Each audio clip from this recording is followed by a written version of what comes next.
Thank you all for coming. My name is Debbie Barker. I'm the International Program Director at Center for Food Safety. We are welcoming you to the U.S. screening, actually the premiere of the U.S. version of the documentary Pig Business. This film explores the myriad impacts that factory pig farms have on our water, our air, our soil, animals, farmers, rural communities, and public health and food safety as well. Mahatma Gandhi believed that the measure of a society can be how well its people treat its animals. This is a thought that we can ponder tonight as we learn more about industrial pig farming, also known as part of a system called Concentrated Animal Feeding Operations, or CAFOs. We're pleased and very fortunate this evening to have the director and producer of this film with us from the United Kingdom, Tracy Worcester, also known as the Marchioness of Worcester, and also one of the clarion voices in the film and well-known leader on water issues associated with CAFOs, Robert Kennedy Jr. We will hear from them in a few minutes. Also with us this evening is Congressman Dennis Kucinich and his staff.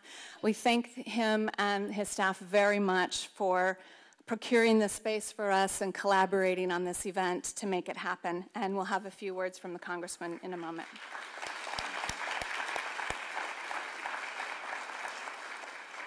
We also thank our event co-sponsors, many of you who are here, American Grass-Fed, Center for Science and Public Interest, Clean Water Network, Compassion in World Farming, Food Democracy Now!, Food and Water Watch, Fresh Farm Markets, Friends of the Earth, the Humane Society of the U.S., Institute for Agriculture and Trade Policy, International Society for Ecology and Culture, the Rural Coalition, National Family Farm Coalition, Slow Food US, and Waterkeeper Alliance.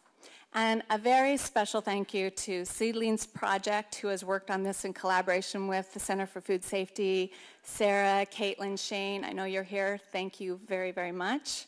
And finally, a really huge thank you to the staff of Center for Food Safety, also here, especially Christina Stafford, who's worked tirelessly on this event. So the evening will proceed as follows. After introductory remarks by Tracy and Robert Kennedy, we'll view the film, and then we'll have a discussion with our panel of experts discussing various aspects of the issues. Our panelists include Bev Eggleston, a local pig farmer, and he'll tell us how we can do all this right. Dr. Michael Greger, who works on animal welfare and food safety issues, Robert Kennedy Jr., who has worked to protect watersheds from harms of factory farms, and Cathy Ozer, the director of the National Family Farm Coalition. And we've also learned, we're very honored that Congressman Kucinich is going to be moderating the panel this evening. So again, we thank him very much for this. Unfortunately, our other scheduled panelist, Andrew Kimbrell, cannot be here this evening. He was called away for a court hearing on GE alfalfa. For those of you following this case, you know how it's just late-breaking and at a moment's notice, so he sends his regrets. We'll have a short Q&A after the panel presentations, and then we invite you all to join us at Johnny's on the Half Shells. The address is on your programs. It's near here. For a no-host post-event happy hour. So, also the other thing to know as you leave, we're giving away a new and very comprehensive publication on CAFOs entitled The Tragedy of Industrial Animal Factories. It provides a very comprehensive, rare view of CAFOs. It's, the essays and rather graphic photos demonstrate the CAFO industry is increasingly becoming one of our most pressing issues, not only here, but throughout the globe. And the book has more than 400 photos, many of which I would suggest if you're going to happy hour, you might not want to see the photos until after you eat. And 30 essays by today's leading thinkers on food and agriculture, including Fred Kirschman, Michael Pollan, Eric Schlosser, Robert Kennedy Jr. as well, and Wendell Berry, who many of you know, but I just wanted to note he just received the National Humanities Medal at the White House last week. In addition to delving into problems associated with CAFOs, it will also offer us solutions on how to go forward. And as well, you can also pick up CDs or DVDs of the film that we're going to see this evening. They'll be out with the CAFO books as well. So now please join me in welcoming Congressman Dennis Kucinich from Ohio's 10th Congressional District. and he'll make a few remarks. Thank you.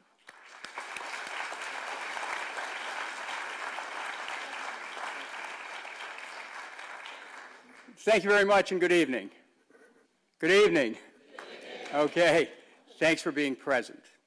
I want to make a very quick introduction of another director from the UK who actually helps direct my life, my wife Elizabeth from the Physicians Committee for Responsible Medicine. Elizabeth.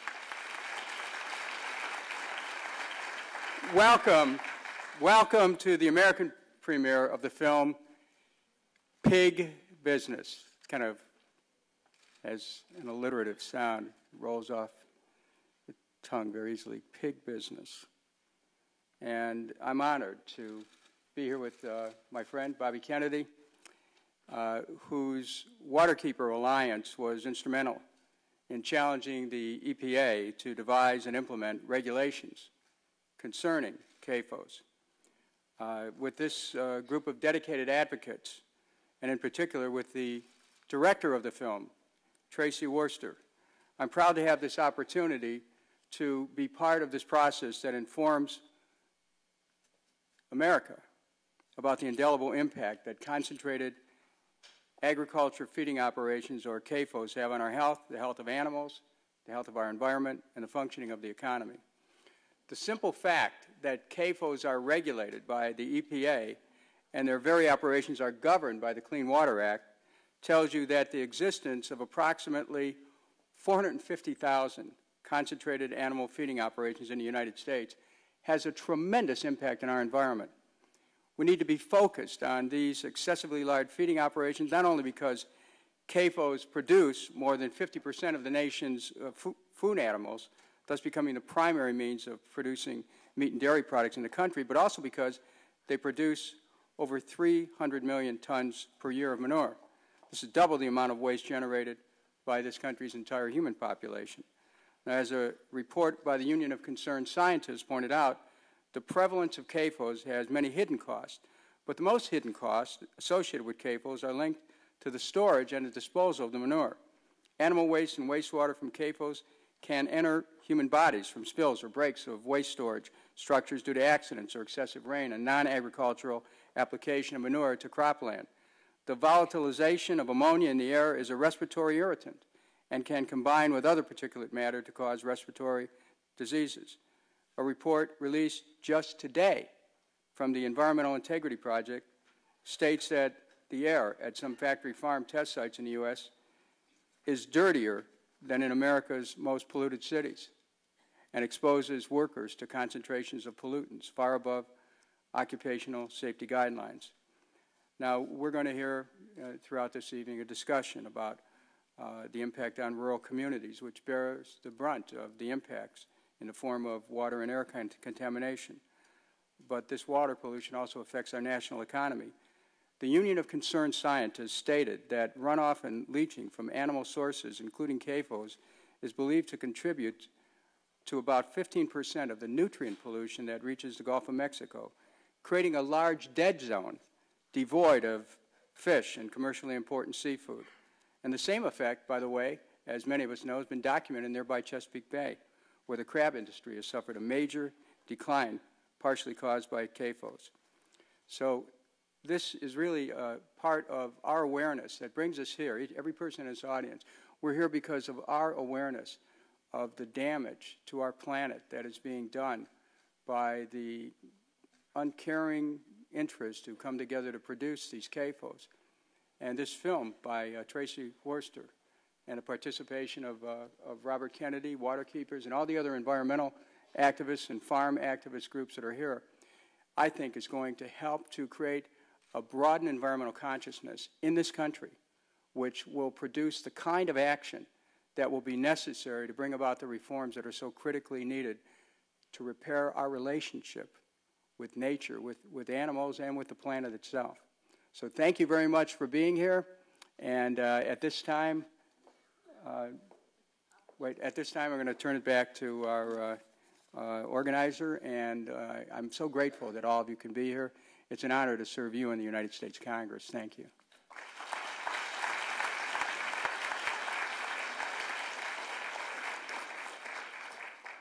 So we're going to hear, as I said, from Tracy Worcester, the film's director, all the way here from the UK. Tracy, also known as the Marchioness of Worcester, is a little-known fact, a former actress of stage, and she was one of the former Charlie's Angels in Britain. Is that right? The British version, yes, of course. But most of her work has been actually very much focused since her acting days on environmental movements for the past 21 years, campaigning, networking, fundraising, and public speaking to reach a larger audience through her films in particular. Her films have included Is Small Still Beautiful, based in India, The Politics of Happiness, and BBC World 2005 Pig Business was also shown, and Pig Business just came from showings in the UK Parliament and the UK House of Parliament as well, yes. So Tracy will be here to tell us more about the process of making this film and give us a little primer on what we're about to see. Tracy, thank you.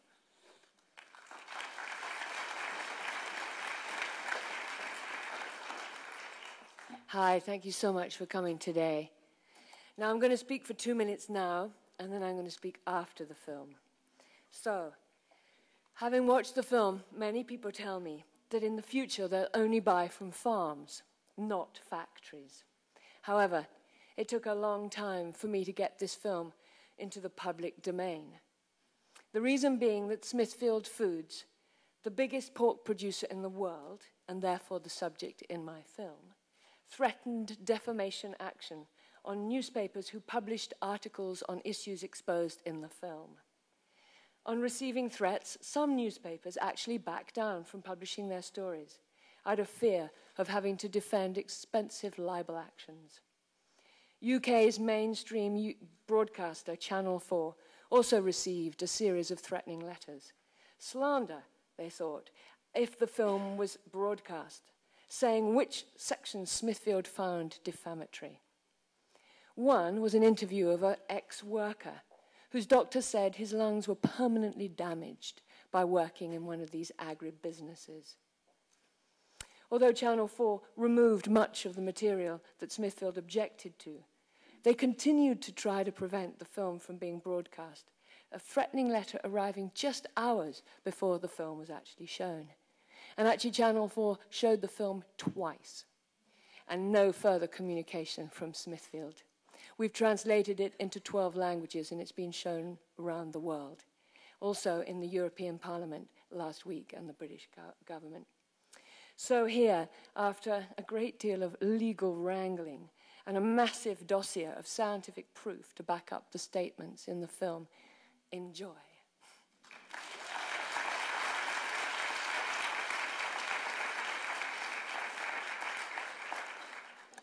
Thank you, Tracy. And now we'll have some introductory remarks as well by Robert F. Kennedy, Jr. His reputation as a resolute defender of the environment stems from a litany of successful legal actions. Kennedy was also named by Time magazine as one of the heroes for the planet for his success helping Riverkeeper lead the fight to restore the Hudson River. The group's achievement has spawned more than 130 waterkeeper organizations around the globe, and Kennedy serves as the chief prosecuting attorney for the Hudson Riverkeeper and president of the Waterkeeper Alliance. I know several of you are here from Waterkeeper Alliance, so welcome. Please join me in welcoming Robert F. Kennedy, Jr. Thank you very much. I'm really grateful for the enormous turnout tonight, and I'm most grateful for Tracy and her efforts to get this film here. As she said, she was bedeviled by legal actions, by threat, and by a fear campaign that was mounted by Smithfield Foods, a campaign of intimidation that I'm very...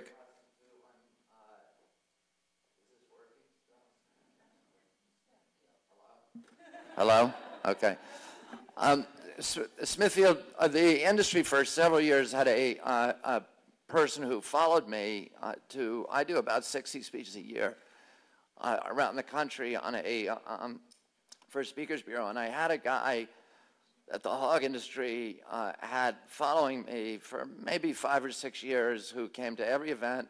He sat in the front row. He wore a black cowboy hat, and he maintained a website that traced my movements, and he'd invite, particularly when I was speaking in the Farm Belt, he would signal compatriots that are now the type of people that are parts of the Tea Party movement to show up at my events and sit in the front row and wear like cowboy hats and bandanas. And he had he recorded every speech that I made for many years.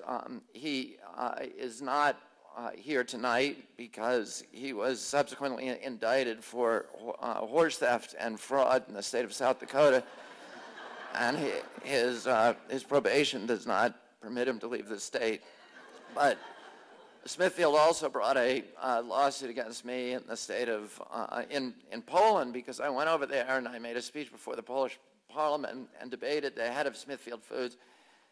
And I said the same thing in Poland that I said in hundreds of speeches around the country to farm groups and to other people on this issue for many years. We had at one point about 30 lawsuits, the Waterkeeper Alliance, the various keepers from around the country, against this industry, and we were very, and we were doing annual conventions about this industry for rural communities and family farmers. And they had heard me. They had I had recorded hundreds of my speeches, but they never sued me here because everything I said about them was true. But in Poland, they sued me for libel, which is a criminal offense that carries a 2-year jail sentence. And as I have subsequently learned in Poland, truth is not a defense to libel. So essentially it's just it's a law, criminal law, that forbids you from saying insulting things about corporations even when they're true. So for a couple of years I had to avoid going to Poland. I went there many times, but I had to avoid going to Poland. But you know, one of the things that got me really hooked on this issue was that it's a template for all of the other major environmental issues that we have in this country, whether it's mountaintop removal or Roundup Ready corn, or mercury poisoning from coal plants, or all of these different. Wherever you see large-scale environmental injury, you'll also see the subversion of American democracy. You'll see the disappearance of transparency at the local level. You'll see the disappearance of public participation at the local level, that the public no longer is permitted to have a say in the allocation of public trust resources, of what happens to the commons in their community. The sovereignty of their community is taken away from the public. You'll see the capture of the agencies that are supposed to be protecting us from pollution. And you'll see the corruption of government officials, because what this industry is a criminal enterprise. They cannot produce a pound of bacon or a pork chop cheaper or more efficiently than a traditional family farmer unless they break the law. They cannot function or compete in free market economy unless they violate the laws.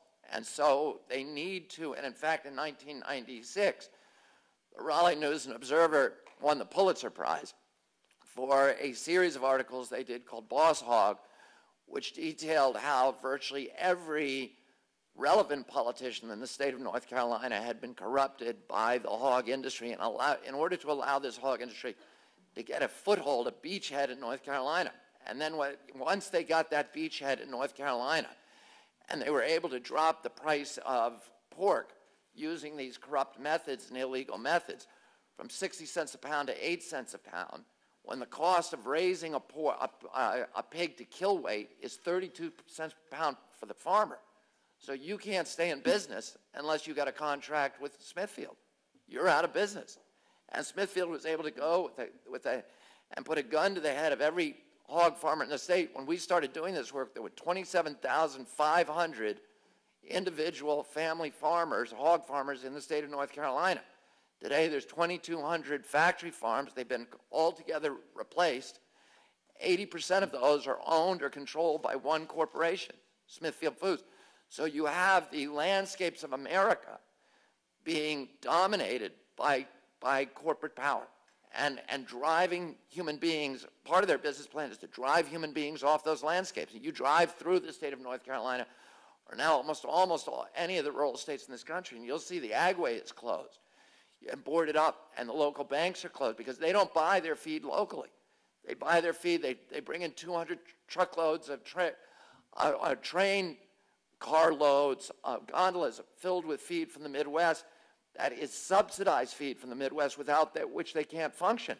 You know, it used to be in North Carolina, a farmer would have maybe 300 sows on a half a section of land, 320 acres of land, and or 370 acres of land, and he would raise those. He would grow the corn, feed the corn to the sows, raise the cows, spread the manure on the land, and there was a kind of a closed loop cycle.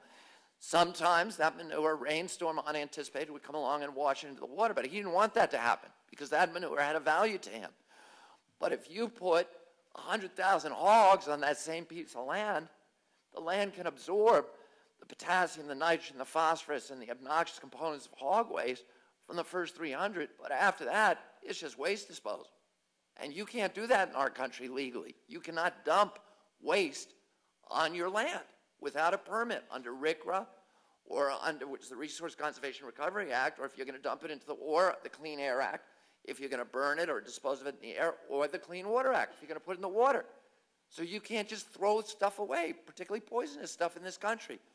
So in order to do it, they had to break the law. And in order to break the law, they had to keep it quiet.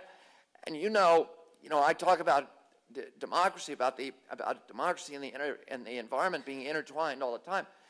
The state of Maryland, we've sued. We got a bunch of we have 200 river keepers, and I think 11 of them are on the Chesapeake Bay. And I see Fred Tutman from the Patuxent River up there with you. Will you stand up, Fred? He's the Patuxent River keeper. We sued the chicken farmers up and down the Chesapeake, and what we immediately learned was that it was illegal for the state EPA in the state of Maryland to learn where these factory farms were. It's illegal for them to keep that information or to share it for the public, and it's illegal for the agricultural department in the state of Maryland to give information on chicken farms or factory farms in Maryland to the state EPA. It's against the law in the state of Maryland. And you say, you think, oh, this is ridiculous. This couldn't be. But I'll tell you something even more ridiculous. There are 11 states where it is illegal to criticize factory farm food in the United States of America. There are, and you say you're exaggerating. But ask Oprah Winfrey, because she did it, and she had to go to jail. She had to go to court for 6 weeks in the state of Texas, and she had to broadcast her show from Texas because she was in court there. They're called veggie libel laws, but they're really directed towards factory farm food. There are 3 states where the legislatures have passed laws that make it illegal to take a picture of a factory farm or a factory farm animal.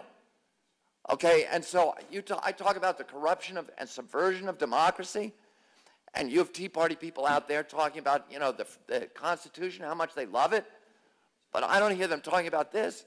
And clearly, we have a First Amendment in the Constitution, and we shouldn't have laws that say you can't criticize factory farm food, but we have 11 states that have laws that make it illegal to criticize it. Why do they do that? What they're doing is so illegal, and it's so directly bad for public health, for the economy, for rural communities, for everything about the state, that if the public knew about it, they'd shut it down. So they have to keep it quiet, and they have to corrupt the politicians who are, who allow this and capture the agencies that allow this atrocity to continue. And, I got into this. I worked started out working for Hudson Riverkeeper, and we now, the success, which was started by commercial fishermen on the Hudson, family-owned businesses. There's so many parallels to what happened to them, you know, when the big shots came and put them out of business because they had clout on political. We have a 350-year-old fishery on the Hudson. And, you know, these were people now, their children are hanging drywall and they're you know, pouring asphalt because they can't practice their trade, the same as the family farmers in this country. You know, they're being put out of business, and you're seeing a corporate kleptocracy, a kind of corporate feudalism occurring in this country. And, you know, Thomas Jefferson said, this was an assault on the hard land of America, what I saw. Thomas Jefferson, this is the final nail in the coffin of Thomas Jefferson's vision of an American democracy rooted in tens of thousands of independent freeholds owned by yeoman farmers, each with a stake in our system of government. And now, you know, we don't have that. Now we have Smithfield controlling 80% of that farmland in a single state. And you know, Iowa, they could have never gotten away with this. They could have never done this in Iowa. But they were able to do it in North Carolina. They didn't even want to do it in Virginia because they didn't think they could corrupt the politicians in Virginia successfully enough, because Smithfield's based in Virginia. So they went to North Carolina because they thought they could buy off the politicians of that state. And once they did it there, and they dropped the price of hogs to 8 cents a pound, then Iowa had to go along. And all these, now 36 states have got this, and each one of them had to go along or they would have lost their hog business. And, you know, and the way that Smithfield does it is they go to that family farmer and they said, okay, you were making money when it was costing 60 cents a pound. Now you can't make money because it dropped below 32 cents a pound. Now it's dropped to 8 cents a pound. The only way you can stay in business is if you sign a contract with us, Smithfield. Now we own the biggest, you know, we own the facility in the state that slaughters the hogs. So they went to those farmers and they said, here's what you can do. You sign a contract with us. We're going to put a gun to your head so that you do it. And you build a hog shed, which is called a Murphy 1100, after Wendell Murphy.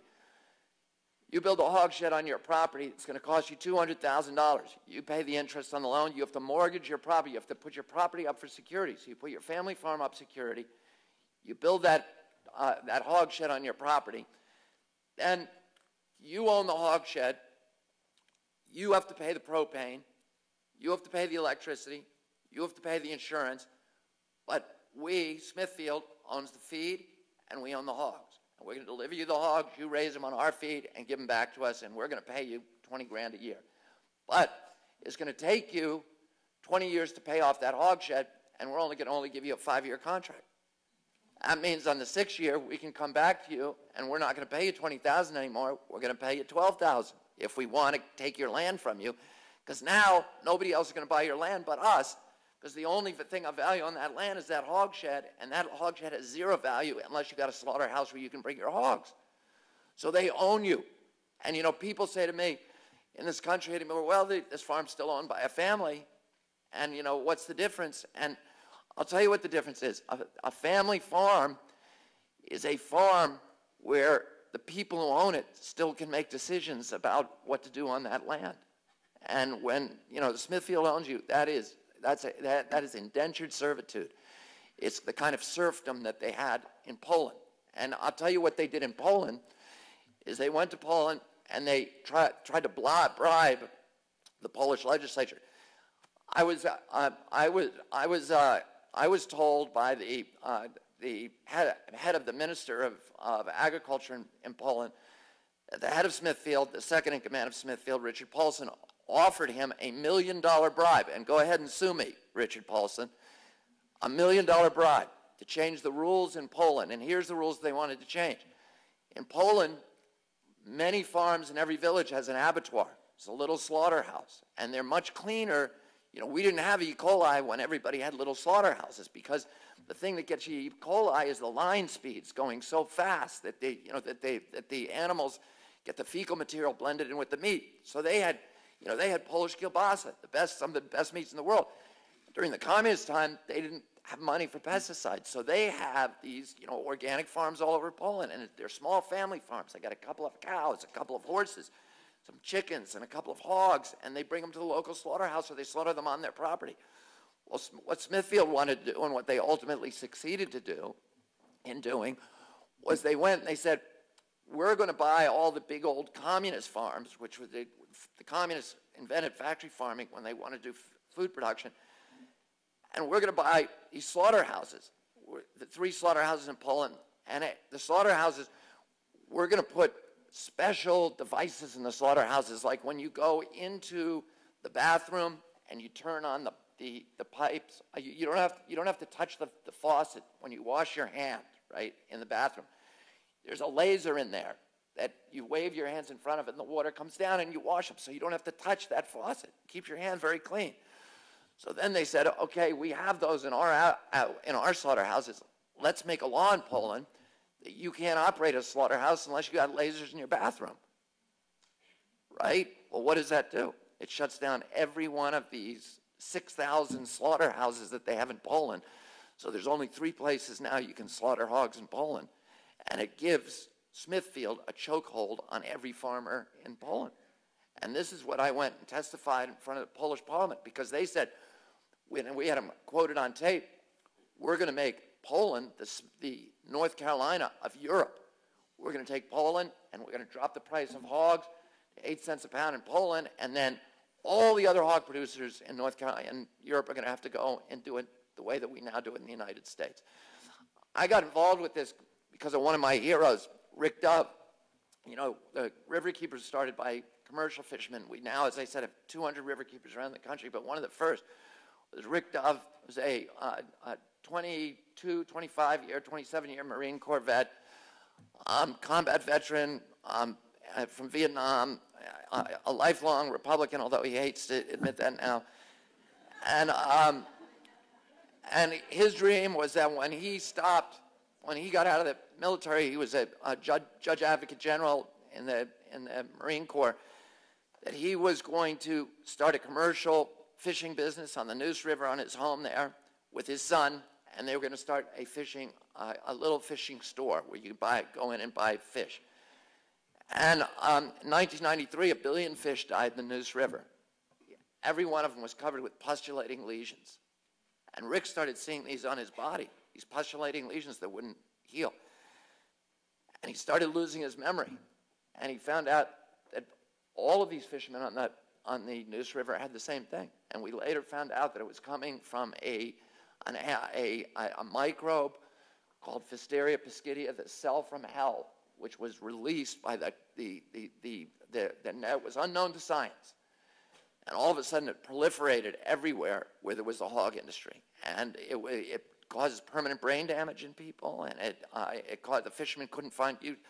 I forgot whether you included any of those interviews in this film, but we have films of the fishermen, interviews with them. They literally can't tell how to get to their own homes. They've got, permanent brain damage from this, and it comes from the hog industry. And Rick Dove, will you stand up for a second? This is Rick Dove.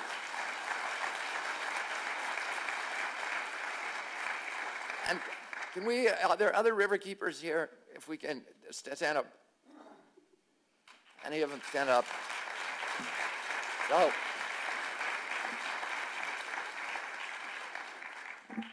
And Rick Dove traced the effluent upriver and found that it was from this industry nobody had ever heard of, because they did it quietly in rural areas, usually in neighborhoods where there are a lot of minorities, and they didn't have to explain themselves, and they went to those isolated rural areas and built this industry. And you'll see here, and I'm going to sit down and shut up, but a hog produces, according to the University of Iowa, 10 times the fecal material, 10 times the fecal material by weight as a human being.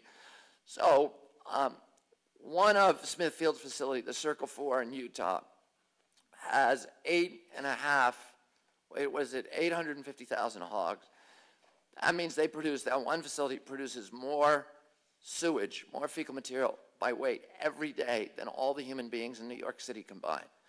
So New York City has 14 sewage treatment plants because, of course, there's no difference between hog crap and human crap in terms of how noxious it is and, how pestilential it is. New York City has 14 sewage treatment plants. I've litigated against all of them. I know what they cost, about $2.5 billion each. Well, if Smithfield had to build anything like that, to treat its hog waste to the Circle 4, the price of pork would go up to about $75 a pound, right? And they'd be out of business. So the only way that they can produce their product and to compete against traditional family farmers is by breaking the law, because they're not going to, they're not going to be able to make it on $75 a pound of pork. So that's what they do. They break the law, they spread the manure on the ground, and then it goes into the waterways, and it kills the fish, it sickens the people, and there's a grim inventory of diseases that anybody who lives downwind of a hog, of one of these hog factories can tell you about. There's lots of, and the property values plummet. It turns neighbor against neighbor in the rural areas, and eventually what you do is you get clearances.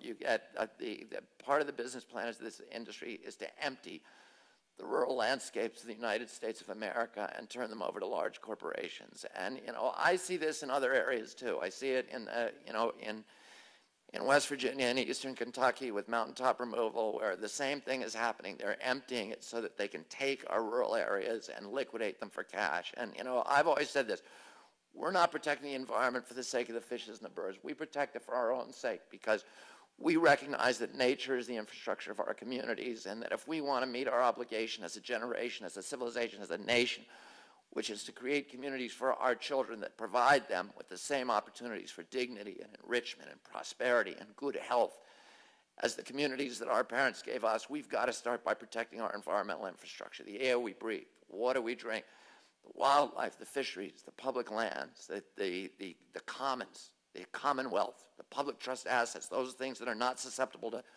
private property ownership, but by their nature are the assets of the entire community. The rivers and the public lands that connect us to our past, to our history, that provide context to our communities, and that are the source ultimately of our values, our virtues, and our character as a people. And that's what Tracy has been fighting for. That's what all these river keepers and water keepers have been fighting for, and that's really what this battle is about. It's about preserving the value system of a nation that's supposed to be an exemplary nation, and was in the past an exemplary nation, but is quickly, and we have to understand the difference between free market capitalism in this country. The free market is the greatest economic engine ever devised, but it has to be harnessed to a social purpose. Otherwise, you end up with a feudal plutocracy of the same kind of nature and cruelty as the plutocracy that our ancestors, the European ancestors, came to the United States, fled to the United States to get away from in Europe. And we are turning back into that in this country with these, with this unsheathed corporate power that looks at the great green landscapes of our country and sees profit and cash and good environmental policy 100% of the time. You hear the big polluters and their indentured servants in the Senate and the Congress, and their slick PR firms and their phony think tanks, that claim to be about free market capitalism, but really they're about creating and providing the philosophical underpinnings for unregulated corporate profit taking. And they're phony scientists, they're tobacco scientists, they're biostitutes, and you hear them, uttering this mantra, which is, we have to choose between economic prosperity on the one hand and environmental protection on the other, and that is a false choice. In 100%, in 100% of the situations, good environmental policy is identical to good economic policy. If we want to measure our economy, and this is how we ought to be measuring it, based upon how it produces jobs and the dignity of jobs over the generations and how it preserves the value of the assets of our community. If, on the other hand, we want to do what Smithfield Foods wants us to do, their vision of our country, which is to treat our nation as if it were a business in liquidation, convert our natural resource to cash as quickly as possible, have a few years of pollution-based prosperity, we can generate an instantaneous cash flow and the illusion of a prosperous economy. But our children are going to pay for our joyride, and they're going to pay for it with denuded landscapes and poor health and huge cleanup costs that are going to amplify over time, and that they'll never be able to pay. And we're going to be left with a nation that is something that we're not going to be proud of. We've got to fight this corporate power that is destroying, that is, you know, is destroying all the things we value and that we're legitimately proud about this nation. So thank you, Tracy, and thank you all. Let's say hi to Tim Moran from Congress, who's another great battler with Dennis on these issues.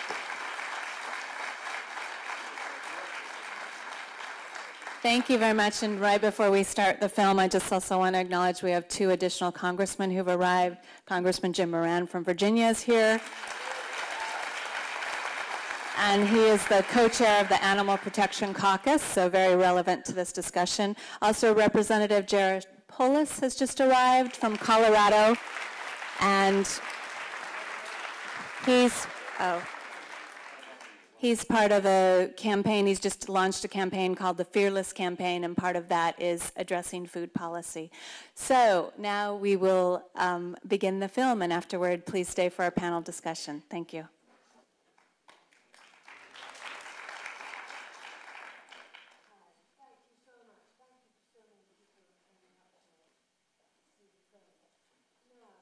Okay, sorry about that. Okay, it wasn't important what I said, except I was thanking you, so of course it's important. Thank you for coming tonight. Right, in the past 10 years in Britain, we've lost over half of our pig farmers. They, like farmers in America and around the world, have been put out of business because large-scale, intensive farming operations avoid the true cost of producing so-called cheap pork. In the cutthroat competition of the so-called free market, companies comb the globe for good investment climates, namely countries with low wages, compliant governments giving favorable tax incentives, minimal environmental and animal welfare standards, and lax enforcement, and weak health and safety standards for workers. In America, where states beggar their neighbors for business, apparently it's called regulatory arbitrage. Following screenings at the House of Commons and in the European Parliament in February, I came here to demonstrate that pork is not really cheap, even though it might be cheap in the supermarket till. If intensive farming operators were made to pay the true cost by the introduction and implementation of laws that accurately and adequately protected human health, livestock, and the environment. And if these corporations weren't given subsidies, tax breaks, and preferential loans, traditional farmers who bear the true cost of their production would outcompete them in the marketplace, as Rick Dove said in the film. You saw how, in Poland, Smithfield's method of production, controlling it from piglets to branded sausages and ham, may be good for shareholders, but it's bad for everybody else. Since the end of my film, Polish governments have introduced laws to limit the damage wrought on the environment, and Smithfield's response was to move its next wave of operations to Romania. Richard Paulson, at the time vice president of Smithfield, said, "It's been an uphill fight in Poland, and Romania is frankly a way to hedge our bets." It's revealing that he uses metaphors of war and gambling to describe his EU invasion. So Romania joined Poland as Smithfield's Iowa of Europe. As in Poland, Romania was politically and economically vulnerable in its post-communist years, so had all the right ingredients of a good investment climate for Smithfield's vertically integrated model to supply the EU market. However, any initial enthusiasm for the investment soon waned, especially for many of its rural citizens, vets, farmers, doctors, and elected officials. As one example of the myriad of problems I want to quote was in 2007, when a swine fever outbreak hit the area of Smithfield's operations. Officials asked Smithfield to stop breeding the pigs and transferring them from one barn to another, but Smithfield paid no attention. So 2 of Smithfield's operations had outbreaks of swine fever that resulted in the culling of 50,000 pigs. Of its 33 operations in Romania, 11 were not authorized by sanitary authorities and had to be temporarily closed down. when veterinary doctors attempted to inspect the buildings, guards with bulldogs refused them entry. Smithfield demanded that the Romanian government pay $16.5 million compensation for the losses due to the swine fever. The local authority rejected the request. However, I see from a shareholder's report that Smithfield acquired a very similar sum in extra subsidies in 2009. So, heavily subsidized cheap pork from factory farms is not only flooding the unfortunate host countries like Poland and Romania, but is also flooding the EU market as well. This is forcing competing pig farmers with higher standards and costs to get even bigger, cram more pigs into their sheds, and defy the law. Apparently, 70% of the laws in the EU on pig animal welfare are being broken. Or you get out of the pig business. In the UK, locals and a myriad of NGOs are objecting on health grounds to prevent the planning proposal sought that would become Britain's biggest pig farm. That's 25,000 pigs from 2,500 breeding sows. Though objections are normally part of the planning process, the owners of the proposed farm have engaged libel lawyers to silence those objecting on grounds of human health, i.e., the escape of antibiotic-resistant bacteria into the neighbourhood. Now, I heard the UK pig farmers' cries at their demonstrations last Tuesday. One of the farmers said, "I'm subsidizing the cost of production of each pig by $30 from my own pocket." As EU pig feed is imported from South America, they're dependent on a volatile global economy. And recently, feed has skyrocketed. The rising UK farm gate costs, with supermarkets, restaurants and caterer chains, and even government procurement for service industries like hospitals and schools, all focus on the bottom line, so source ever more from industrial producers who have practiced regulatory arbitrage. I love that word. i.e. from countries where pig producers have found good investment climates. I believe in the States this would be North Carolina and Iowa, where they find regulations are not enforced. Now, my film exposes the truly dark nature of farming, factory farming of pigs, but trying to solve each of the disparate areas of breakdown as single issues, whether it be food safety, human health, animal welfare, or pollution, is simply shifting chairs on the Titanic. More and more NGOs, writers, farmers, and activists are looking at the root cause of these problems, namely the power and the influence of the meat industry and their lobbies. Hello, I think some of you are here tonight. They constantly resist any efforts to reduce their subsidies and close tax loopholes. Plus, they try to limit regulations which, if introduced and fully enforced across the world, would prevent factory farming systems from being profitable. Now, why can't these be conditions in the free trade treaties? Until this is achieved, we urgently need to protect our farmers from these cheap imports by shifting subsidies from intensive mechanized production to smaller, grass-fed family farms that raise a diversity of crops and animals, farms that grow their own animal feed and provide food for their local communities. Instead of governments facilitating transnational competition in an economic competition that only can be described as a casino, it's time to begin to value our farmers as our heroes.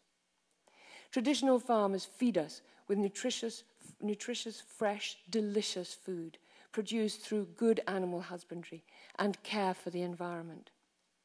They are valuable stewards of the soil, the water, and the air that we breathe, that we ultimately need to survive on this fragile planet. The cost of traditionally raised pork may be more in the grocer's store, But each of us can make it work in our budgets by taking the healthier option of eating less meat and more root, protein, grain, and vegetables. As Nicolette Hahn-Nyman recommends in her book, Righteous Pork Chop, eat less meat, eat better meat. Keeping your money in the local economy and avoiding the cleanup costs of factory farming is, in the long term, the cheaper, fairer, and kinder option. It's time we, who like to consider ourselves as civilized people, put compassion over competition as an economic driver.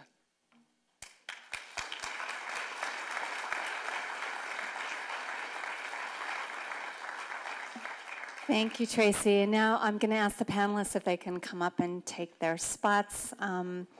We actually must be out of the auditorium by 8:30, so I'm also going to ask the panelists if they could condense their remarks even a bit more than earlier anticipated. Thank you, and sorry, but we were just told by the building that that's the rule here.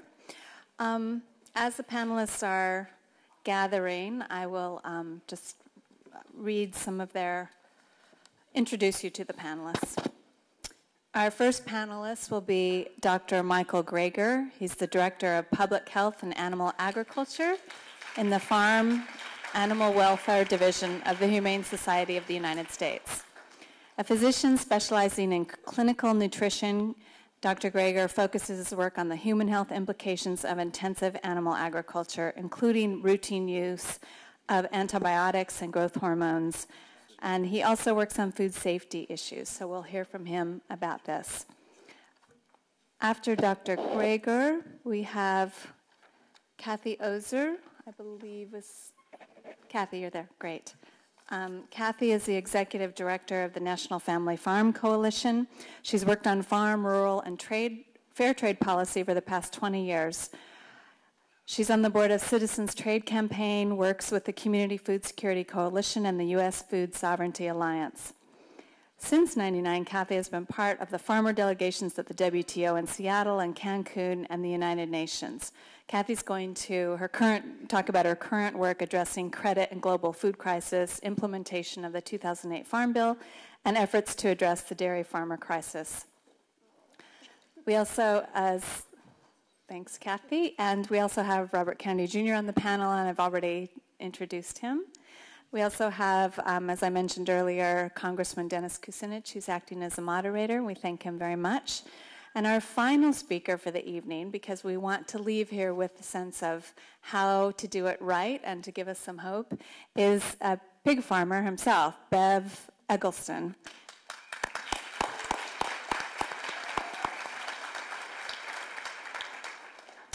And actually, at the event that's happening right after this over at Johnny's, we're going to you have a chance to taste some of Bev's pork, which will be great.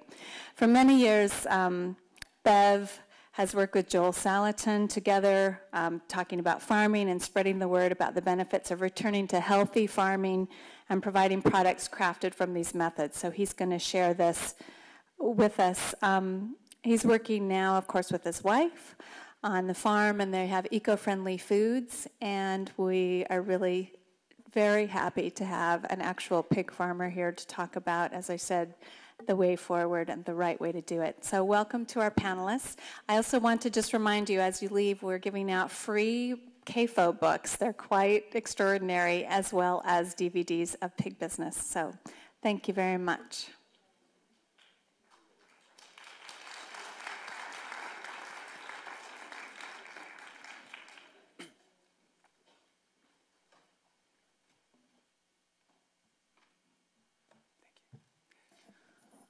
I grew up next to the largest hog factory west of the Mississippi.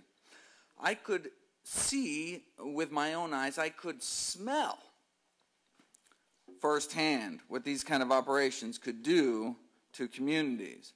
Images cannot convey the overwhelming, nauseating stench. I'm sure there's pet lovers here. I mean, you know scooping the litter box, picking up after your pooch, what a small pile of animal waste smells like. You got a big dog, maybe it's a two-hand job, but imagine instead an entire lake of excrement. Right? It's like something out of a Bosch painting. Millions of gallons of raw, untreated sewage right out in the open. Imagine waking up every morning realizing that your quality of life depends on which way the wind happens to be blowing that day, whether or not you can even go outside. That's one of the reasons I went on to study agriculture and then medicine, because how we treat animals can have global public health implications in general. And the AIDS virus, for example, was traced to the bushmeat trade in Africa. Someone butchered a chimp a few decades ago, and now 25 million people are dead. SARS in live animal markets, the spread of monkeypox in the exotic pet trade. In fact, many of kind of humanity's great scourges, measles, smallpox, influenza, originally came from our domestication of farm animals. Well, now, 10,000 years later, there's a new kind of crest of animal-to-human diseases cresting the species barrier. Farm animals were domesticated millennia ago, but never before like this. The industrialization of animal agriculture it represents the most profound alteration of the human-animal relationship in 10,000 years, and no surprise, they've been shown repeatedly to be breeding grounds for disease. 2005, the emergence in China of the deadliest strain ever of Streptococcus suis, causing deafness and meningitis in people handling affected pork products. And the World Health Organization blamed its emergence on factory farming. Pig factories in Malaysia birthed the Nipah virus, one of the deadliest of human pathogens, causing relapsing brain infections, killing 40% of the people that it affects, and its emergence again blamed on factory farming. In 2008, a strain of airborne Ebola virus was found in factory farm pigs in the Philippines. In 2009, MRSA, the antibiotic-resistant superbug that you heard about, now killing more people than AIDS every year in the United States, was found in 50% of the pigs tested in Iowa. Later that year, it was detected in the retail pork supply here in the United States, right off of supermarket shelves. And in 2010, the toll of the swine flu pandemic was collated. According to the Centers for Disease Control, 10,000 Americans dead, mostly young people. And these just examples from pigs, and just over the last 5 years or so, don't have time to talk about the other diseases killing people linked to factory farms, mad cow, bird flu. We are in a new age, right? It used to be, look, you don't want a factory farm disease, don't live near a factory farm, don't eat factory farm meat. But now, things are different. This week is actually the one-year anniversary of an $11 million verdict against Smithfield for sickening people in Missouri with 83 million gallons of liquid hog waste, the largest such verdict in U.S. history. But now, with a disease like swine flu, it doesn't matter where you live, doesn't matter what you eat. Right? A disease can emerge on a factory farm, spread around the world in days, weeks, right? So when families in Jackson County, Missouri, or villagers in Wojciechowicz, Poland, stand up to factory farms like Smithfield, it's not just about those residents. Right? All of us can affect us no matter where we live, and we can all now suffer the effects. So the decisions we make at the supermarkets can have wide-ranging implications, or even better, the decisions we make at farmers markets. I encourage people to check out freshfarmmarket.org. It's DuPont Circle, Crystal City, H Street, Penn Corridor, one right next to the White House. Freshfarmmarket.org. We can vote with our wallets, we can vote with our forks, and we can vote at the ballot box. The Humane Society of the United States has, in coalition with many of the great groups here, launched ballot initiative campaigns in half a dozen states in recent years to ban the most abusive factory farming practices. We have won every single one so far. We've banned gestation crates. these veal crate-like metal stalls for pregnant pigs. We have banned veal crates for baby cows, cages for egg-laying hens. In California, we won by a 27-point spread. We won rural counties. We won agricultural counties. In fact, we got more yes votes than any other initiative in California history. Right? So when people learn what's going on, they're outraged. And when they are empowered to affect change, they make the right choice over and over and by a wide margin. Right? In fact, we even went back to the state I grew up in, Arizona, and faced off head-to-head with the very factory farm which so affected my childhood. And by the citizens of that state, that factory farm was soundly defeated. When animal protection groups line up with sustainable agriculture groups and environmentalists, right, and producers and food safety organizations and religious leaders and business owners, there's nothing that we cannot achieve. On a federal level, of course, the new farm bill's coming up. I believe I'll pass that along because it's such a small little thing that there are some glimmers of hope. Last month, Congress considered the Blumenauer Amendment to cap these big ag subsidies that make for cheap animal feed and cheap high fructose corn syrup. Didn't pass, but went down 241 to 185. Strong bipartisan support, and today is a historic day. PAMTA, the Preservation of Antibiotics for Medical Treatment Act, was reintroduced today by Representative Slaughter. This, most antibiotics produced in the country don't go to treat sick people. They're fed by the truckload to farm animals just to promote growth and prevent disease in such a stressful, overcrowded, unhygienic environment. This legislation to restrict the mass feeding of antibiotics to farm animals is endorsed by 377 organizations: the American Medical Association, the American Public Health Association, the American Academy of Pediatrics, and every major human medical and public health organization in the country, and only opposed by the likes of the National Chicken Council, the National Pork Producers, United Egg Producers, the American Sheep Industry Association. The contrast could not be more stark. The only reason there continues to be a debate on this issue is that the public health community is up against two of the most powerful lobbies, not just agribusiness, but also the pharmaceutical industry as well. What can we do right now, tonight? Well, right now, the USDA is accepting comments on a legal petition we filed to close the loophole on downer veal calves. And I won't go into that, and I'll just leave you with my contact information so you can contact me. And if you live in Maryland, there's a state bill that Big Ag is trying to ram through right now, and it's important that we all oppose that bill. If you want any of this information, who to contact, how to contact, email me. My email is mhg1@cornell.edu. That's MHG, just the numeral 1 at cornell.edu. I can send you a free copy of the Pew Commission report on industrial farm animal production. I'll mail you a free copy of my swine flu DVD. If you email me your mailing address, please don't hesitate to contact me anytime for anything. In closing, thank you very much for that presentation, and we really need to move on so that every panelist gets an opportunity to make a statement, and then hopefully we'll have time to do some engage the audience here with any questions.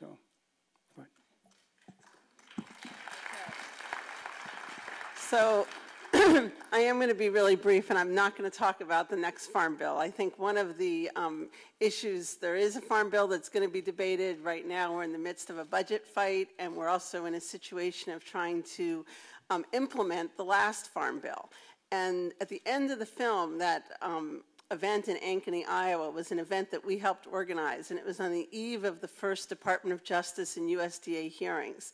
And there were 5 events across the country. Thousands of people came out, and it was for the first time we had the Department of Agriculture and the Department of Justice looking at the issues of concentration in the food supply in the system, from farms, issues around livestock and hogs and seeds and what was happening in dairy.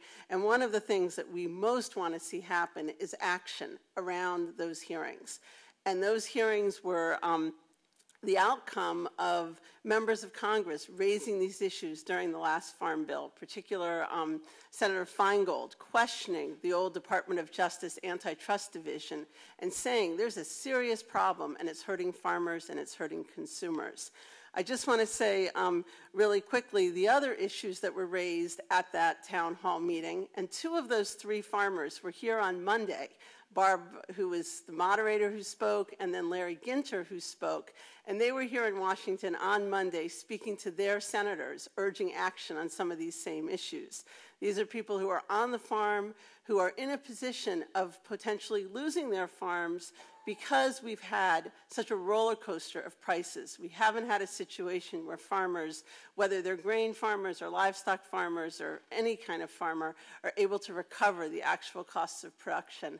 And I really appreciate Robert Kennedy's statement of just how critical it is for farmers to be paid a fair price and what goes into the system and how there has been such a loss of control. And it's that loss of control that we have been fighting really hard to try and reverse, and to have farmers be in a position themselves, their cooperatives, their communities, to be able to be clear about what needs to take place, not just in this country, but for farmers around the globe, and that the policies here in the U.S. and in this capital where we are right now have a major influence of what happens to family farmers wherever they may be because of the efforts by so many in the food system to keep prices artificially low and to externalize those costs throughout the whole system.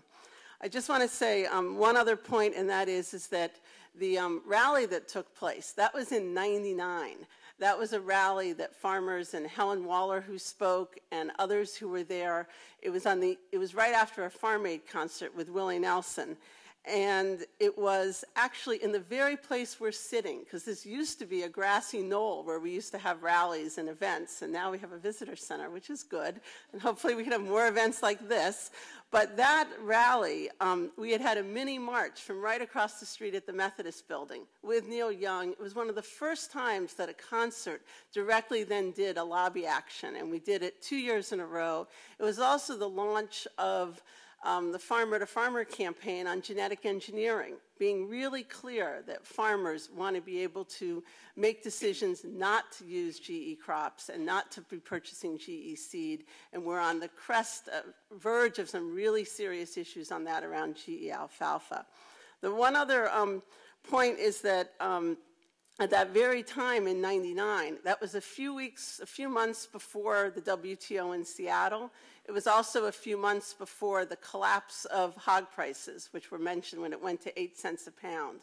And that was at the same time that one of the groups that we work with, Missouri Rural Crisis Center, launched Patchwork Family Farms. And it was a model of being able to show that family farmers could retake control, establish a fair price, so that when all of the other farmers in their area were unfortunately having to go out of business and take these unfair contracts from Smithfield and from Premium Standards and other companies, it's not just Smithfield, though they've bought up a lot of the other companies now, that they were able to ensure a fair price for those products.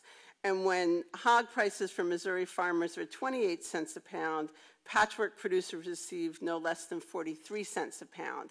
And those same farmers are in business today because of being able to creatively come together and reassert their control and their role in the market. The other issue that Rhonda Perry mentioned was the need to suspend the loans. Our government-subsidized guaranteed loans that are going to, just for the expansion of poultry and hog contract facilities. 25,000 people petitioned Secretary Vilsack. We did lots of public events, and unfortunately, no action's been taken on that. Some states have limited who's getting the credit, but that was an issue that we thought we could have won. We thought it was an easy issue. It was suspended in 2000 by Secretary Glickman, and it is not, no action has been taken on that. And I would just say the other point about Smithfield making campaign contributions, They don't only make campaign contributions, but right now they're a member of American Meat Institute, they're a member and they're part of other coalitions, and they're actively working these halls of Congress trying to defeat a major part of the last Farm Bill, which is we call a livestock rule that would, for the first time in decades, would give more control back to farmers and ranchers and poultry growers. And instead, they're spending lots of money lobbying against fairness and against a major proposal. So as an immediate action, we need to fight to hold on to what we've won. We need to make sure that we have good rules and good regulations by our government to make sure that there's some more fairness in the system. And from there, we can build on the next Farm Bill. So I just really appreciate everyone being here. And the one other issue I would say is Smithfield is also out to try and pass unfair trade agreements. And right now they're pushing hard on Korea, on Panama, and Colombia. And we all need to work together to make sure we don't have any more unfair NAFTA-type trade deals. So. Thank you. Thank you very much, Cathy. And we're going to now turn to Bev Eggleston from Eco-Friendly Foods. Bev. Hello. I'm real honored to be here in this panel today. And my family comes from North Carolina, Duplin County and New Hanover County, four generations. And I have had friends who have these facilities. I've been inside facilities much like the Smithfield plant we saw in the film tonight. And I didn't eat meat for more than a decade after that because I decided to dedicate my life to raising happy pigs. And then I launched Eco-Friendly Foods to create a new model for growing and processing livestock that had an entirely different bottom line. We've been in business for 10 years now, and my name is on restaurant menus up and down the East Coast. And it means a lot to me. It signals that there is a personal story attached to the product, that Eco-Friendly Foods is something special and ought to be acknowledged. I wish what I was doing down in Moneta, Virginia wasn't seen as something so unique. I wish that every rural community had a network of dedicated farmers raising animals humanely and sustainably. And I wish there could be hundreds of dedicated small packing plants like our processing facility, which processes locally grown livestock. I know that big agriculture, the business of raising livestock conventionally, isn't going anywhere. But big ag doesn't deserve the only seat at the table. I understand conventional agriculture is essential to our overall food production system, but there are downsides to large-scale productions that I believe can be offset only by the development of a parallel food system. Like the consortium of farm model that we have pioneered at Eco-Friendly, whatever your feelings are about big ag and the subsidies that support the system, it is undeniable that it feeds many people at prices made possible only by economies of scale. But many Americans are growing increasingly concerned about the hidden cost of conventional agriculture. They worry about the toll on modern farming that is taking on the environment, our water, our land, and energy resources. And they are demanding something different. They are demanding a food production system that is with a smaller eco-footprint that provides greater choices in the marketplace and directly benefits the local farmers who are sustaining our rural economies. The current recession has hit many of us really hard, and it is especially difficult for those living in rural America. Creating a sustainable parallel food system is not simply a personal choice. It is the only proven path to rural economic renewal. The commitment to breed, pasture raise, and humanely harvest animals within an alternative system is both time and labor intensive. But the demand for our products is proven, the benefits to our rural communities is unquestioned, and healthy foods are produced, jobs are created, and the communities are revitalized. Admittedly, the challenges involving building an alternative food production system are daunting. Many nights I've laid awake wondering, why am I doing this, and when is it going to ever pay off? And then I think about Adam Music and Petey Cook, and these are my farmers.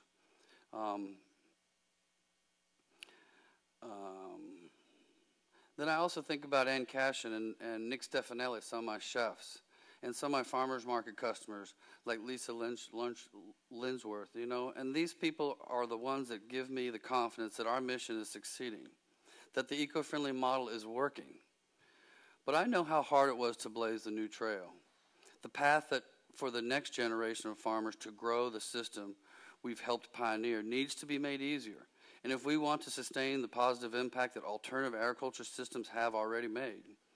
But for eco-friendly foods to make the next step or replicate this into a small parallel food system, we need people's support.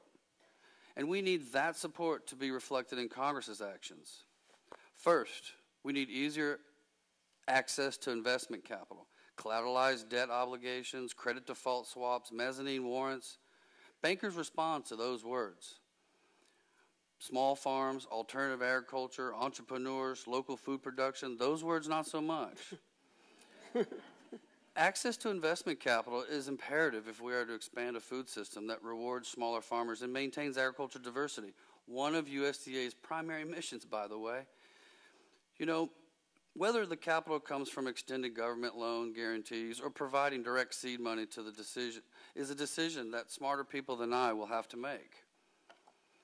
What I know is once the pump is primed and fresh capital is injected into the locally based initiatives such as ours, it will create new jobs. It will drive economic prosperity. And it will present one of the most cost-effective ways that Congress can sustain healthy economies and healthy ecosystems. From the beginning, eco-friendly foods has survived without federal handouts. We're not jostling for a place at the government trough. We just want access to capital needed to expand and grow the model we've built. We're proven that it can provide market access. Farmers such as ours will expand their operations.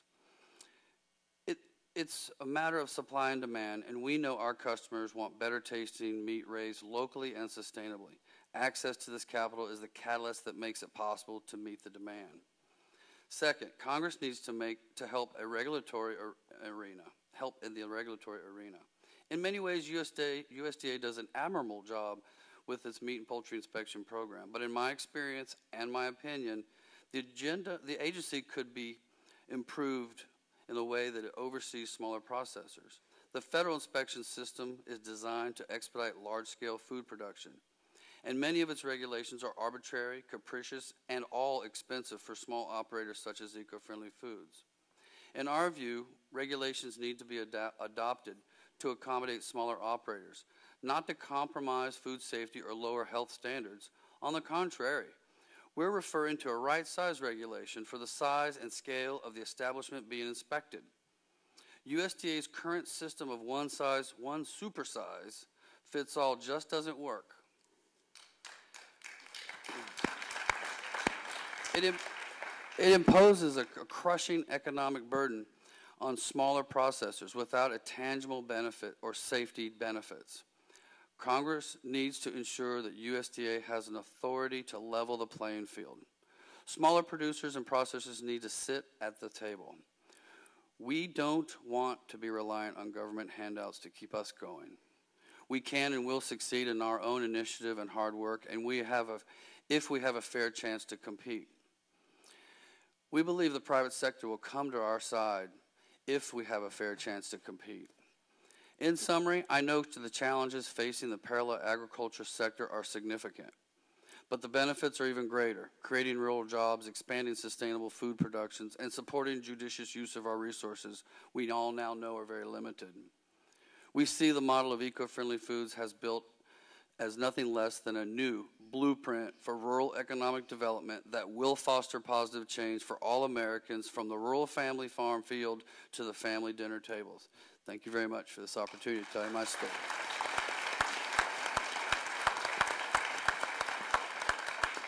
We're going to ask Robert Kennedy now to speak, and I just want to say, Bobby, as soon as you finish, we have some closing remarks because we're really running out of time here, unfortunately, from Charlie Spear, who wants to talk to us a few minutes about the litigation that he's been working on with respect to CAFO companies. It'd be very important to hear from someone who's in the field there working on addressing directly the legal issues that are involved in what we saw today.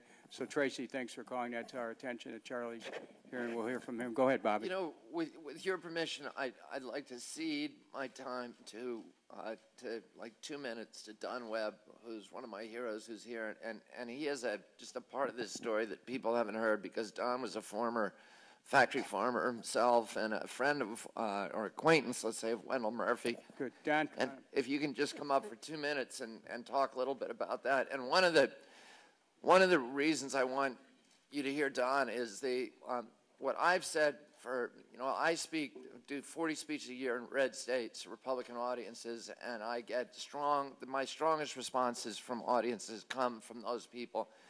And it occurred to me 20 years ago when I saw witness this phenomenon that 80% of Republicans are just Democrats who don't know what's going on, and that all of us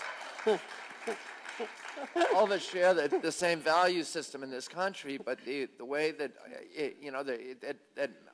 messages reach the American people is so distorted because of Fox News and talk radio and all this other stuff that they don't really understand what is happening to this country. And when they do, they become radicalized. And that's one of the things that I've seen again and again in the communities across this country. People like Rick Dove, who's sitting there, who believed, all of the things that we're supposed to believe about America, that we talked about in our civics lesson, and that we all grew up, the idealism of our country. And then you run into this wall of corporate power, and it radicalizes you. And Don, why don't you come up here where people can get the full breadth of your personality, because he's a very, very, he's a very charismatic speaker. And if we can just get him to let loose for a second and just talk. Is that on? I don't deserve that, but I appreciate it anyway. I really thank you. My name is Don Webb. I'm from North Carolina. I'm a former large hog farmer. I was a polluter. I learned better. I want to thank Tracy for all the wonderful hard work she did.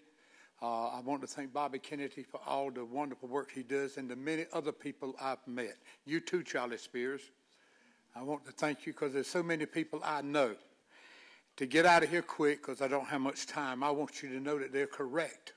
They're exactly correct in this film.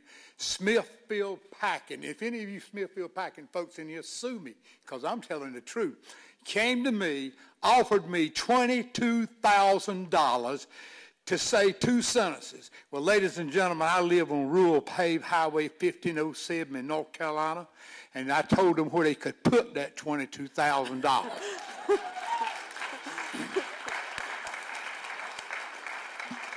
How dare them to think I was like they were? Not me. They may be able to buy some politicians, but there's some people on this earth you can't buy. And thank God that I'm one of them. Sometimes I want that money, but I don't do it. I have so many stories I could tell you, but tonight I'm just going to tell you one and get out of your hair. I have the opportunity to have met the 2 largest hog farmers in the world. Wendell Murphy first, who got things started copying Purdue chicken farms and started the dilemma in North Carolina that stinks up the poor people's home, pollutes our land, air, and water, and he knows it, and he pocketed the money. But when he tangled, as Bobby Kennedy told you about those 8-cent hogs, when he tangled with Joe Luter brought him down. Instead of Wendell being worth $1 billion, in a short time he was only worth $400 million, and Joe Luter wound up owning his operation. You need to know about all that kind of stuff that goes on, because I know, I've lived it, I've walked it. I've been in the feces and urine with Bobby Kennedy. Well, he'll get right in a pen. Don't think he's scared to. I've been there. I've walked the walk, and I've done the talk. And I can remember the first time I caught Wendell Murphy's hog operation, and I didn't know what to do. They got it on Channel 5, and the next thing I knew, my phone got so hot I couldn't pick it up. People wanting to fight back at what they were doing to the human beings. Then Wendell called me, and this was back in the early 90s, says, Don, I want to talk to you. So he flew down in his helicopter and met me in front of one of his great big hog pens. I went up there in my 1982 Love Chevrolet 4-cylinder pickup truck, and they came up on their Mercedes-Benz and Lincoln Continental there on that rural highway right in front of that hog pen, and they got out and they started talking to me and says, come and go with us. I said, you gonna meet with me, and you gonna ride with me in my 1982 Love Chevrolet pickup truck, or I don't go nowhere with you. And he was the big senator then. Well, the honesty and the fairness, we took off. Finally, he was scared. We took off, and he didn't know where I was going to carry him. And he thought I was going to carry him to some important congressman and some county commissioners. Well, I took off on that truck, and I went over, ladies and gentlemen, to Pender's Crossroad.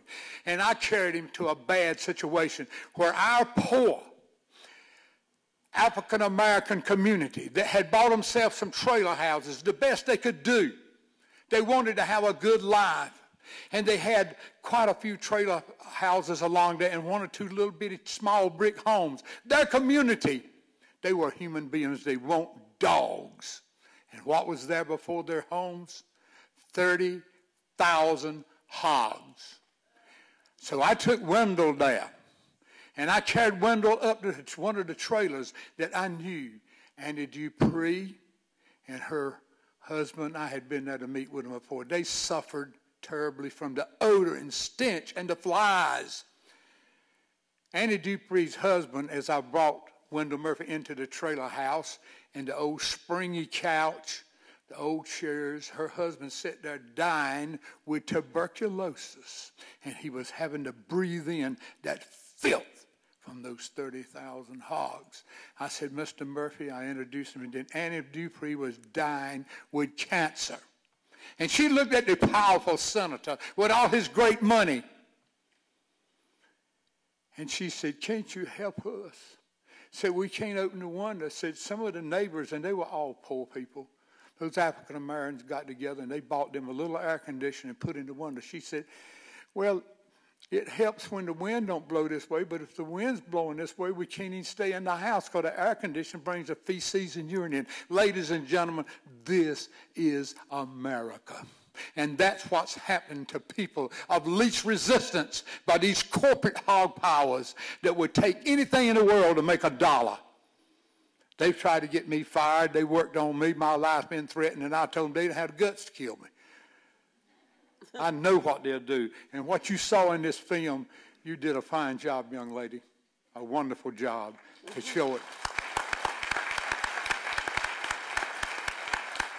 But Wendell made me some promises as a powerful senator.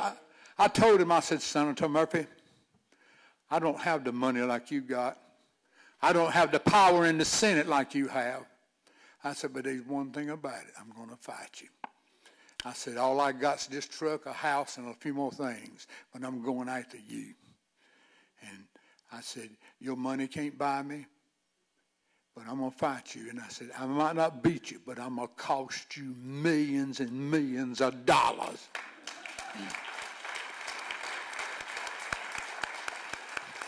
And as we left Annie Dupree's home, Annie thanked him in her humble way. As she looked and said, sir, thank you for coming to see me. And I could tell that the great, powerful senator wanted to get the hell out of there. So I got him and I went on down the road. Then I carried him to another family of Caucasians that had a nice little home, clean as they could be. I can't go in because of time, the whole story there. But those two people eventually sold their homes out in the country where you're supposed to have fresh air and free from flies. They sold their home and moved to a little city called Worcester, North Carolina, where in a very short time they died. They left their home in America. They were run out of their home in America, and they were gone. Wendell Murphy went on to promise me this. I'll work with you, Don. I'll work with you. He got out of my truck, and he never come back to see me except one more time when he called and wanted to meet with me. I wouldn't meet by myself. I carried a man with me. And we met in this bank that he owns part of. And they had these leather seats and this great big long table there. And he walked up with them leather seats. He pulled back the president's chair and said, Don, you sit here. I said, no, sir, Mr. Murphy. You sit there. I'm going to sit out here in these little chairs where the poor folks sit. Because he wasn't going to handle me. His money didn't mean nothing to me. What cared about me, what I wish he would have done is truly been honest and helped the people and used the technologies that were already available at that time. But he didn't want to do it. He wanted to make more and more money. And then he tangled with Joe Luter. And then Joe Luter went after him. Yes, I've seen the power of Smithfield, and I've seen the power of our government. And I want to kind of close knowing that we have some distinguished congressmen here. I'd be glad to come up to any of you people in Washington, D.C., and I'll be glad to talk to you because I'm going to tell you the nitty-gritty. You know what that means, don't you? I'm going to get right down to the dirt with you and tell you how bad it is on the poor people. And now it's got so bad, even the middle class, upper middle class, don't have a chance in North Carolina because they'll stink your home out and the flies, on and on. Folks, I wish I had more time. I'd be glad to talk to you because I can tell you stories because I want to say one more time to you. I've been there. I've walked the valley. I've seen it from Wendell Murphy to Joe Luter. And it's a terrible sight. And I hope that someday, some way, all our congressmen, especially, we're not going to get nothing done in North Carolina. You better believe you won't get nothing done in North Carolina. You can forget it. I've been working on it for 20 years. But maybe I've met with Mr. Peterson before. I came up here just to talk with him. But maybe if y'all would like to have us sometime, I can bring you some people, and we'll come and talk with you and tell you the truth. And I'll close with this. The folks I associate with, Larry Baldwin, Rick Dove, Bobby Kennedy, they don't lie. They don't have to. They tell the truth. And if we can get to your Congress where we can talk, we'll tell the truth. And I say this in closing. I will always have wanted Wendell Murphy, Joe Luter, and all the hog people to bring in all their scientists, all this stuff, and debate me. I'm not a smart man. I said, please debate me. And I told a group last night of them, I'll whip you all over the place. You know why, ladies and gentlemen, I can whip them? Not because I'm so smart, because I'm going to tell the truth. And they can't tell the truth. They are horrible human relation people. They don't care about human beings. All they care about is a greenback dollar. God bless you and thank you. Tracy, you and Bobby.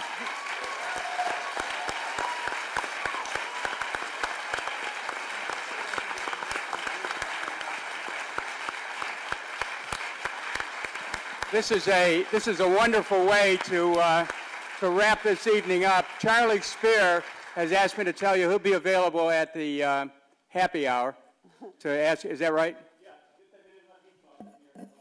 Yeah. but to Don Webb, I just want to mention something that helps to pull us together. Just hearing your inspiring, down-to-earth presentation. I talked to Jim Moran. I saw Jared Powlis here.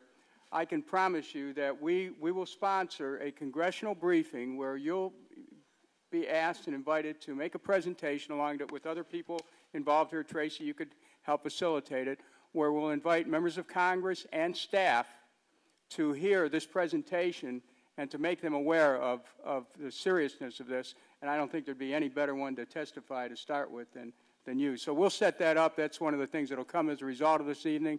I want to thank... Let's thank Tracy again. Great job. Thank you. Really.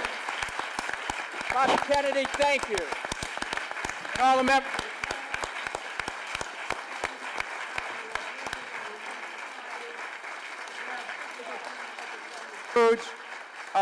Cathy Ozer, National Family Farm Coalition. Let's thank all of our panelists. And thank you for being here. Good evening. Thank you.